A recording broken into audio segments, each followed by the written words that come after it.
Hi guys, timekeeping and reporting hours with teleworking scenarios included as well.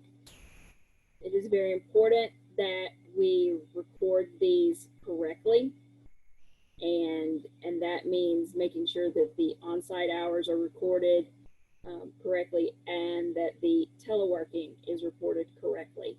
And so I'm going to walk through a few scenarios with you today just to make sure that you understand um, how to enter those correctly. If at the end you still have questions, you know where to find us, okay? So go ahead and let's start with a vocab lesson, if you will. And let's just talk about a couple of the elements of timekeeping that are important in this whole process. So there's the payable time versus the reported time. So reported time is what you're going to see when you go look at the timesheet. Before it's approved, that is the in punch, the out punch, the raw data of the time recording. It's going to show. It's not. I'm sorry. It's not going to show any of the lunch deductions. It's not going to show any of the shift differentials. It's not going to show any of that initially. It's not going to calculate all of those until after it's approved and it becomes payable time. Now, once you've approved it, there is a app refresh, is how I think of it, process that is going on in the system that runs every 2 hours. And so once you approve, just know that it's not going to be automatic that you're going to be able to look at that payable time detail, but you are going to be able to see it within a few hours. Also going to be important that you not add teleworking hours into the timesheet until that reported time has been converted to payable time in those hybrid employee scenarios. As far as that, and by hybrid employees, I mean those that are working some of their day on site and some remote. If it's a full day, it's going to be a full day of remote work. That's fine to enter. It's those hybrids that need to be converted to payable before, and I'll show you an example here in just a second. So the biggest thing to remember about the difference between payable time and reported time is in reported time, like I said earlier, the reported time is the raw data, and the payable time is going to be after the obviously not only the fact that it is what they will actually be paid for those hours, but that means that the rounding rules have been applied. The rounding rules are not new. They were occurring in Kronos as well. They were just being applied on the front side before they were approved, and now they're not reflected until after the time has been approved by either the supervisor or the time and absence approver. So now let's move into actually looking at timesheets. So we're going to start with our first scenario, and I'm going to share my screen. This is the punch time sheet. Now, don't worry about the dates. I've had to select different pay dates so that I could show you different scenarios. So don't let the dates throw you. Just look at it as far as the week content. So in this example, for this scenario, we're going to talk about the easiest one of all of these scenarios, and that is the completely remote working employee. And I know that sounds like not what you would expect me to say, but they really are, and I'll show you why here in just a second. So in the completely remote working employee, if you're looking at it from the punch time sheet, which is what you're looking at here, and the punch time sheet is going to be for anybody that is CABA or web clock, If they are actually clocking in and out, that is considered a punch time employee. So on this punch time sheet, the way it is laid out, you would have to go in and select teleworking for each day of the week that they're going to be teleworking in this scenario. But we're not going to do that because we're about working smarter, not harder, and we've got a lot of employees that we're talking about. So the fastest way to do this is to switch to a lapse timesheet. So we're going to click on a lapse timesheet. It's going to bring up this elapsed, which it gives you 3 lines. You don't need all 3 lines, but you don't have to delete them or anything like that. Just ignore them. The one we're going to select is the top line. It really doesn't matter, but we're going to select the top line, and we're going to pick teleworking non-exempt. Now for this whole scenario, for all of the scenarios that we're talking about, none of these others in the drop list are going to be the ones you select. The only thing you're worried about at this point is the teleworking non-exempt, okay? Don't even need to worry about the regular. Literally, teleworking non-exempt, only thing you got to worry about right now. So we're going to select this, and once we've picked it, then we're going to go into, and we'll say that this is an 80-hour a week pay period, 40 hours per week employee, just because that's easier in the math. And like I said, we're going to work smarter, not harder for this one. So we're going to go in, and for every day of the week, first week and second week, we're going to add 8 hours. You don't have to put 8.0. You don't have to put anything, just 8. Okay, because remember, this is the elapse. This is the for the day. We're giving them a lump sum total for the day. So once we put in 8 or whichever amount you need to put in for that particular one, we'll hit submit.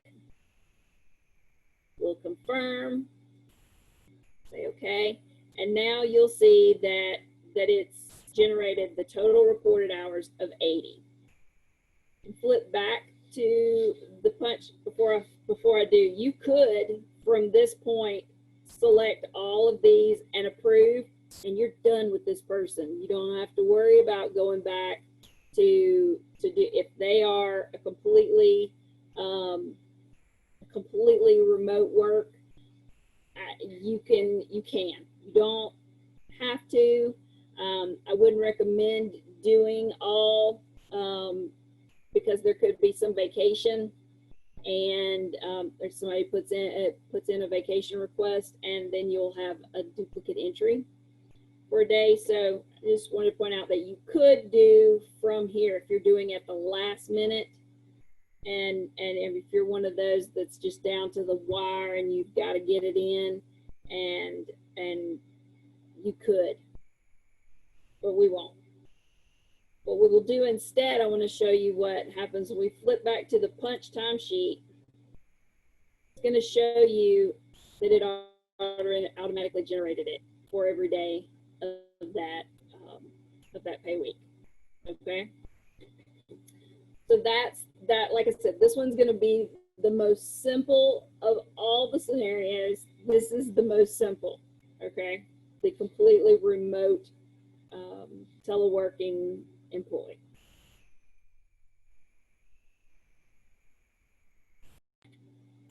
All right, so now let's talk about this next scenario. Say you had gone in and you had put in teleworking time and for somebody for a full day, and then they worked on campus that day, and now you're reflecting twice the amount of time for them that you should. How should you fix that? So share this again and say, here's our day. On this day, this Monday, this person actually worked on campus 8 hours, and they didn't need the teleworking added in. It's just as simple as deleting the teleworking time, confirming yes that you did want to delete, and then from here you actually do have to submit. Click submit again in order to make sure that that goes all the way through, and then you confirm. And now it's back to a total reported of 80 hours. this last scenario I'm going to show you is the one that is going to be the most tedious, the one that you need to pay the closest attention to, and really do not rush through. Okay, let me share. This is going to be the hybrid employee, the employee that is working some of their day on campus and some of their day remote work. Okay, so first of all, you'll see this clock in and out has resulted in the punch total being 6.1. So you can imagine that it says approved because I approved it to show you a different part of it, but for this purpose, even if it was not approved, don't take the 6.1 at face value. Okay, that is critical to this entire process. That is the reported time. That is not the that does not have any of the rounding applied to it. That is the raw data. Okay, so don't come in and say, oh, well, that just means I need to include 1.9 of remote work. You're going to end up shortchanging your employee, and that's not going to make them happy. So first thing you're going to do is approve that reported time for the on-site time. Approve it, and then wait for that background refresh, the conversion to happen. It happens every 2 hours, and then go in and look at the payable time. What you'll see is the time is already listed out there for on the one line. What you don't want to do is come in here and add, first of all, what you don't want to do is add regular to this. It's already regular because it is a punched time, okay? Don't put the regular.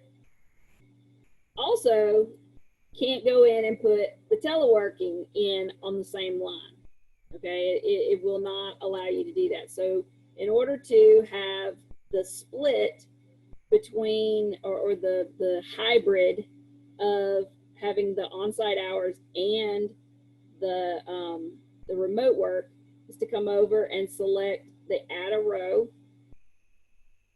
for so that now that you'll have, and it's not going to show you a date on the new row yet. So we're going to come over on the new row, select teleworking, and we're going to come down and select payable time. And this is where I was saying I had already approved it so that I would know what could let the conversion run in the back that cycle run. So if you click on down at the bottom for payable time and scroll, you'll see that regular time, that 6.1, once the rounding rules have been applied and any other time and labor exceptions have been applied, the actual payable time for that employee for that time worked is 6. So had we added 1.9, we would have shortchanged them. But now we know that the difference to make up for that day is 2. And you can come in, add 2, click submit, let it think for a second, confirm it, and now you've got their 8 for the day. Now you'll need to approve that before you will see the full 8 in payable time.